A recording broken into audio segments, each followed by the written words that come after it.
Yo, happy Strength Side Friday. So let me ask you a question. How much do you touch the ground? I'll give you a second to think about that. So if you asked me that 10 years ago, my reply would have been almost never. Besides the occasional set of push-ups, I was mostly using my hands to touch weights, to touch a keyboard, or to put food in my mouth. So fast forward a few years when I start getting into more gymnastics and calisthenics strength, and guess what? My wrists, my elbows, my shoulders, and in turn, my spine and my neck, all very stiff and not very strong either. What I've come to learn from being in this movement realm in the last 5 to 6 years is that the ground can actually be your biggest tool in creating a very functionally strong upper body. So I want to give you guys some ways that you can start using the ground to develop a stronger but also more functional and mobile upper body. So some of these will be beginner friendly and some will get more advanced. Some will also be a bit more playful while others will be more technical. Now the intention is not to do every single thing in this video, but it's to give you a spark, something that interests you so you can go out and have fun while pursuing strength. If you're not already a subscriber, subscribe, man. If you guys are a Strength Side fan, go ahead and like the video right now. We're gonna get to these movements. The scapular push-up really makes all of these other movements better. It teaches you how to control your shoulder blades and how to push the ground away properly. The emphasis should be put on resisting the urge to let yourself droop into an arched back and extension. You should keep the hollow body positioned by really squeezing your butt and your core, and push your shoulder blades to the sides of your rib cage by firmly pressing into the ground as hard as you can. And now, still maintaining a hollow body position, bring the shoulder blades together into retraction. This exercise is a great warm-up for any training session. Crawling is one of the best exercises to develop that foundational pushing strength. It can train your body to understand how to move effectively using the full core along with the hips and the shoulders. Now you guys see me, I use crawling to warm up for most of my workouts. Not only does it teach your body how to use fundamental strength, but it's a lot of fun to do as well. So of course, we got to talk push-up. But I did push-ups wrong for years, and a lot of people do the same. They arch the back and they lose the connection through the rib cage. To get really strong from your push-ups, you should be prioritizing squeezing the core and squeezing the butt, trying to maintain a very straight to even rounded back while you do these push-ups. Keep the elbows tucked in, and this will help you use your shoulders more effectively. If you find yourself breaking in your back position or flaring your elbows out, it's great to use an incline. You can elevate your hands on a table or a bench and just work on keeping that good rib cage position. And if your push-ups are feeling good, the best thing you can do is elevate those hands and start to lean forward. This will be more range of motion for the shoulders to have to work through.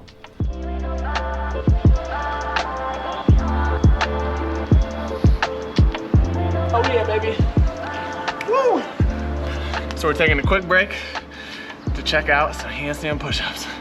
Just started doing these, and really, it gave me the idea to make this video right now. We got the rings out today. We got the pack, water, always stay hydrated. We got a tripod, phone, some shoes, GoPro battery, because I always let that battery die, and that's all you need to be a fitness YouTuber. Haha, just kidding. But a lot of you guys ask me what cameras I'm using. I have a lot of different cameras actually, but lately I've mostly just been using the GoPro and the iPhone. That's it, man. Easy, simple. So handstand push-ups. Doing the handstand push-up off a ledge, full range of motion, has been a goal of mine for 3 years, if not more. And just started unlocking this strength skill. And boy, hey, oh boy, does that feel good, man. 3 years, 3+ years of working on something and finally getting it. Feels really nice. So when I was getting ready for this workout, I was thinking like, what can I share that I've learned from this journey, you know? And what I realized is that, you know, a lot of work went into this. And of course, a lot of it was doing different variations of handstand push-ups, learning how to do that. But a whole big portion of it was also the movements that you're seeing in this video, right?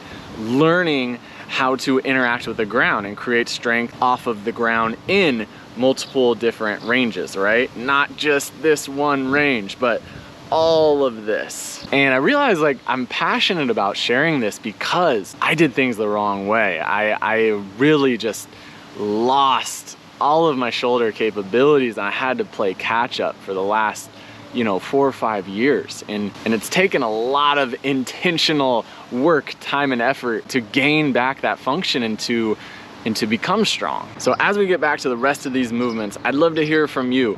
What has your upper body strength journey been like? Was it anything like me, spending a lot of time lifting weights and getting super stiff? Maybe you've done yoga for a lot of years and you feel kind of weak in your upper body. Anything in between, I'd love to hear it. Comment below. Let's get to these movements. So one of my favorite movements to start training some shoulder pushing strength is the frog. The frog allows you to shift the weight from the legs into the shoulders. And in the beginning stages, just work on letting your shoulders take the weight to then reposition your feet underneath you. As you get better, you can work on using more strength from the shoulders by pausing momentarily with the feet off the ground. This fun movement can help you create a lot of real life practical strength. And it also has some great effects on your hip mobility as well. I really like the crow pose because for most people, it's the easiest way to start balancing on the hands. When you're first getting started, keep your head down on the ground to help you balance and to distribute the weight. As you become better, you can lift the head and just balance with the arms. Make sure to push the ground away firmly and widen your upper back as much as you can. Naturally, the next step is to be able to hold yourself in the same position without the knees touching the elbows, and this is the shoulder stand. The shoulder stand requires a lot of strength through the shoulders and the core, and also has the balance component. Start with your knees tucked, and as you get better, you can start to straighten those legs out. The tuck handstand kickup is one of my favorites for beginners because it's not so scary.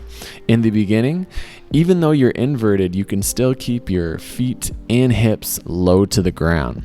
As you progress, you can start bringing those feet up higher, getting the hips over the shoulders, and seeing if you can float there in the tuck handstand position for a few seconds. Yo, what's up guys? Taking a quick break from the exercises. I just finished my workout and I'm gonna flow around on the ground a little bit. I usually do this for a warm-up, but today, using all that pushing power, getting really stiff and using my nervous system like in a way, I wanna flow it out, let my body relax a little bit and move.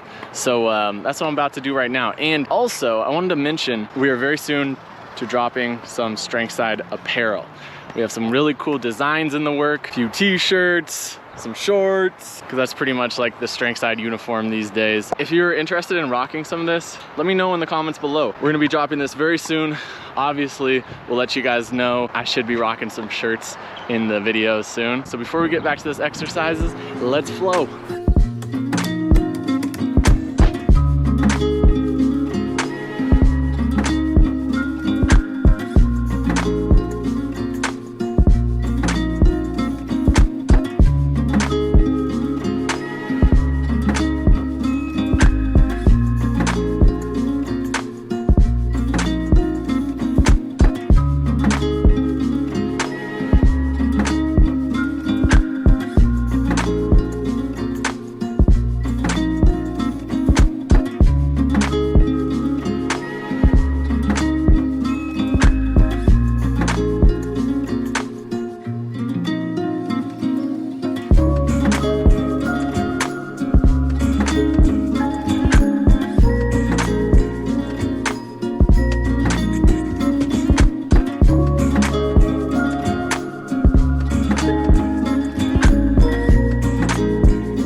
The tuck planche is one of the more difficult ones on this list, but as you develop the strength in the previous exercises, you'll be able to start balancing on your hands in this more horizontal fashion. In order to use your strength effectively in the tuck planche, you really want to send your shoulders forward over the hands as much as you can.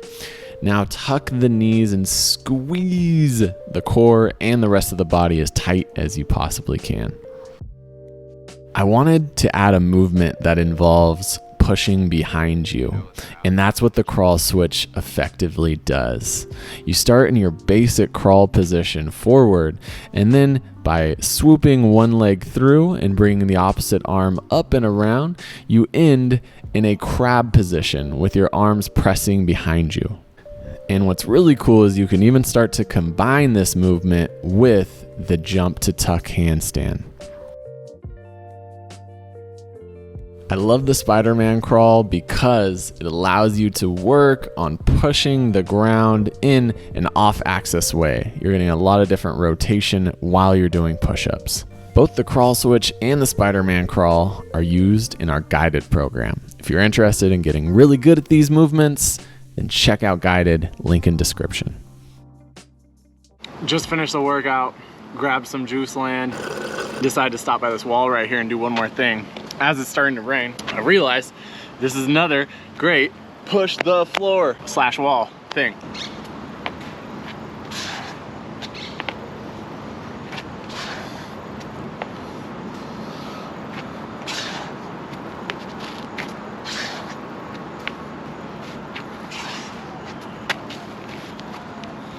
Shout out Will Brown for giving me that drill. I actually feel a little jump down here I want to go take a look at before I wrap this up. So y'all want to come? Why not? This is it. Up here to down here. It's not really too big, but it is going down quite a bit. So I'm gonna try it a couple times, see what happens. I gotta do this before it gets too wet because it is beginning to rain. My legs aren't super warmed up, but I've been doing all the workouts all day for my upper body, so I figure my lower body is pretty good.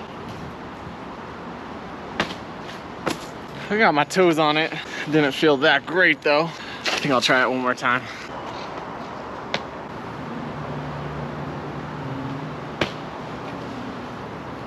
Woohoo!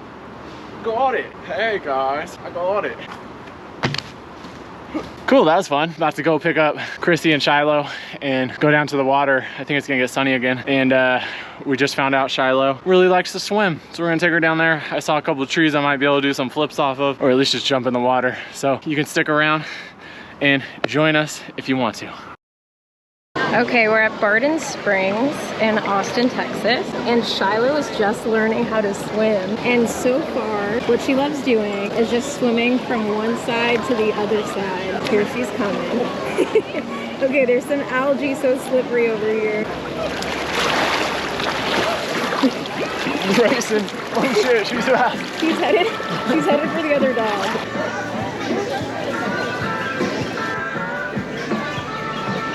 Higher than I thought.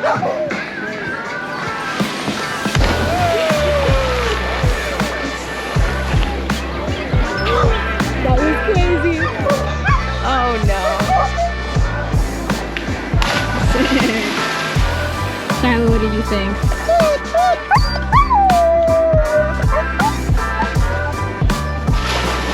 Oh, nice. Go get her. Go get her. Okay, main objectives of the day. Get Shiloh swimming in the water. Do some flips off some of these tree branches. Successful day.